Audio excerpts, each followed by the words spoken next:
তাজমহলও ভারতের আগ্রা শহরের এক অসাধারণ স্মৃতিসৌধ, যা মুঘল সম্রাট শাহজাহানের প্রেমের গল্পের প্রতীক। 1632 সালে এর নির্মাণ শুরু হয় এবং 2 বছর পর এটি সম্পন্ন হয়। 20,000 শ্রমিকের কঠোর পরিশ্রমে তৈরি এই স্থাপত্য নিদর্শনটি সাদা মার্বেল পাথর দিয়ে নির্মিত, যার গম্বুজটি 80 ফুট উঁচু।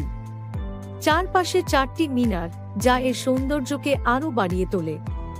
তাজমহল শুধু একটি স্মৃতিসৌধ নয়, এটি ভারতের সাংস্কৃতিক ঐতিহ্যের একটি অমূল্য অংশ।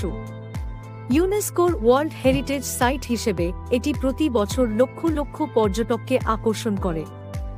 প্রেম, সৌন্দর্য এবং স্থাপত্যের এক অনন্য উদাহরণ, তাজমহল সত্যিই এক বিস্ময়কর সৃষ্টি। Today, I'm excited to showcase the Taj Mahal's romantic গল্প। একজন যুবক নাম ছিল রাহুল।